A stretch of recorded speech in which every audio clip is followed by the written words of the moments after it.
Halo guys, Assalamualaikum warahmatullahi wabarakatuh. Perkenalkan, nama saya Ida Nawalia dari kelas 12 BDP SMK Budi Utomo 3 Maus. Pada video kali ini kita akan belajar tentang materi kelas 12 pengelolaan bisnis retail, yaitu bisnis waralaba. Pada materi kali ini kita akan membahas tentang bab 2, yaitu melakukan bisnis waralaba. Yang akan kita pelajari pada bab 2 kali ini yaitu tentang 1. Bisnis waralaba atau franchise. Kedua, perjanjian dalam waralaba. Ketiga, dokumen perizinan bisnis waralaba. Dan yang keempat yaitu melakukan bisnis waralaba. Bisnis waralaba. Waralaba adalah hak khusus yang dimaksud oleh orang perseorangan atau badan usaha terhadap sistem bisnis dengan ciri khas usaha dalam rangka memasarkan barang dan jasa yang telah terbukti berhasil dan dapat dimanfaatkan dan digunakan oleh pihak lain berdasarkan perjanjian waralaba. Adapun bentuk-bentuk waralaba yaitu unit franchising, area development franchising, sub-franchising, affiliation of conversion franchising, non-tradisional franchising. Kelebihan dan kekurangan bisnis waralaba. Kelebihan bisnis waralaba: 1. Pemberi waralaba dapat mengembangkan usaha karena ada modal investasi dari orang. 2. Penerima waralaba dapat membuka usaha baru tanpa adanya kesalahan karena menurut secara sah. Ketiga, bisnis waralaba memberikan kenyamanan pada kualitas pelayanan barang dan jasa kepada pelanggan. Kekurangan bisnis waralaba: 1. Ruang gerak dan kreativitas penerima waralaba terbatas sesuai dengan perjanjian. 2. Sangat terkait dengan supplier. 3. Ketergantungan terhadap reputasi waralaba lain. 4. Biaya yang dikeluarkan tidak sedikit. Dampak dari bisnis waralaba: 1. Bisnis waralaba memberikan kontribusi yang besar terhadap pemberdayaan ekonomi rakyat. 2. Bisnis waralaba sudah terbukti dapat meningkatkan akses penguasaan pasar. 3. Mengatasi kesempatan berusaha antara golongan ekonomi kuat. 4. Menyebabkan pola pemenuhan kebutuhan masyarakat berubah. Dan yang kelima, pemilik modal besar memiliki akses penyediaan barang langsung dari produsen melalui toko retail waralaba. Berdasarkan produk yang ditawarkan yaitu waralaba produk, waralaba jasa, dan waralaba gabungan. Berdasarkan tempat asalnya, waralaba luar negeri dan waralaba dalam negeri. Berdasarkan International Franchise Association yaitu produk franchise, manufacturing franchise, business opportunity ventures, business format franchise. Manfaat waralaba yaitu ada 2. Yang pertama, manfaat bagi pemberi waralaba yaitu sebagai berikut.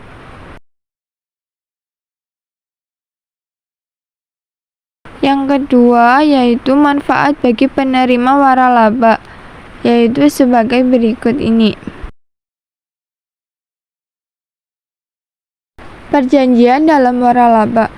Beberapa hal yang harus dipahami oleh pemberi waralaba dan penerima waralaba adalah antara lain sebagai berikut. 1. Surat perjanjian waralaba. Dalam bisnis waralaba, surat perjanjian merupakan hal yang sangat penting.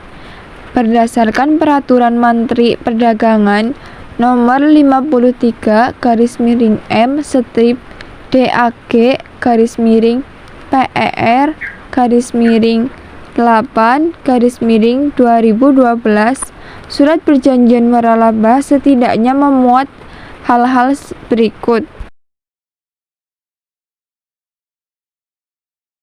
Kedua, pihak yang terkait dalam waralaba. A. Pemberi waralaba. Franchisor adalah orang atau badan usaha yang memberikan hak untuk memanfaatkan waralaba kepada pihak lain. B. Penerima waralaba. Franchise adalah orang atau badan usaha yang diberikan hak oleh pewaralaba untuk memanfaatkan waralaba. Hak dimiliki pemberi waralaba. 3. Hak dan kewajiban para pihak waralaba. Hak pemberi waralaba 1. Melakukan pengawasan jalannya pelaksanaan dan penggunaan atau pemanfaatan lisensi oleh penerima waralaba. 2. Menerima pembayaran royalti dalam bentuk jenis dan jumlah yang dianggap layak oleh pemberi waralaba. 3. Melakukan pendaftaran lisensi haki yang diberikan kepada penerima waralaba. Kewajiban bagi pemberi waralaba 1. Memberikan segala macam informasi yang berhubungan dengan haki yang dilisensi. 2. Memberikan bantuan kepada penerima waralaba mengenai cara pemanfaatan dan atau penggunaan haki yang dilakukan tersebut. Hak penerima waralaba 1. Memperoleh segala macam informasi yang berhubungan dengan haki yang dilisensi yang diperlukan olehnya untuk melaksanakan lisensi tersebut. 2. Memperoleh bantuan dari pemberi waralaba atas segala macam cara pemanfaatan dan atau penggunaan haki yang dilisensi tersebut. Kewajiban penerima waralaba 1. Memberikan laporan baik secara berkala maupun atas permintaan khusus. 2. Menjaga kebersihan haki yang dilisensikan baik selama maupun setelah berakhirnya masa pemberian lisensi. Ketiga, melakukan pendaftaran royalti dalam bentuk, jenis, dan jumlah yang telah disepakati bersama. Yang keempat, pembinaan waralaba. Pembinaan waralaba yang dilakukan oleh pemerintah daerah provinsi dan kabupaten atau kota.